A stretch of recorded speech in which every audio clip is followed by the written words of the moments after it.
বাড়ির কোনো লোককে মৃত্যুর মুখ থেকে ফিরিয়ে আনার ফিলিংসটা কখনো হয়েছে তোমাদের? আমার হলো। খুব কাছ থেকে দেখলাম একটা অ্যাক্সিডেন্ট হলো, আমার বাবা, নিজের বাবা হসপিটালে গেল, সেখান থেকে আমি ফিরিয়ে আনলাম মানুষটাকে। ঠাকুরের দয়া সেরকম কিছু হয়নি, বাট তার কারণে যে ডিপ্রেশন, যে কষ্ট, ভয়, ভাবনায় দুর্ভাবনা, এগুলো খুব ভালো রকমভাবে নাড়িয়ে দিয়ে গেল। বুঝিয়ে দিল যে নিজের মানুষরা যখন রাস্তায় বেরোয় তখন যে চিন্তাটা, ভাবনাটা আমরা করি না। এখনকার মানুষদের ব্যাপার হচ্ছে তারা বাড়ি, সত্যিকারের মানে রাস্তায় বেরোলে টেনশন হয় তারা কখন বাড়ি ফিরবে, এবং তাদেরকে বাড়িতে দেখে যে মনে প্রশান্তিটা আসে সেটার দাম কতখানি। আমার বাবা যখন অফিস বেরোয় আমি বাড়ি না আসা অবধি শান্ত হতে পারি না, আমার হাজব্যান্ড যখন বেরোয় শান্ত হতে পারি না।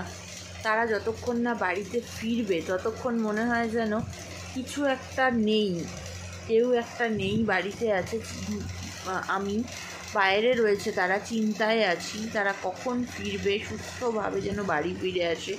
কারণ এখনকার দিনে কখন কার কী হবে কেউ বলতে পারে না, এতটাই আনপ্রেডিক্টেবল মানুষের লাইফ হয়ে গেছে এখন। এবং সেই কারণে যে কি হচ্ছে এবং আমাদের যে লাইফের যে আপস অ্যান্ড ডাউনসগুলো, যেগুলো আমাদেরকে এইসব কারণে ফিল করতে হয়, সেগুলো মানে অভাবনীয়। আমি ফিল করেছি খুব কাছ থেকে, এবং আমি জানি না অনেকের এরকম ফিলিংস হয়, তারা কারোর সাথে শেয়ার করতে পারে না।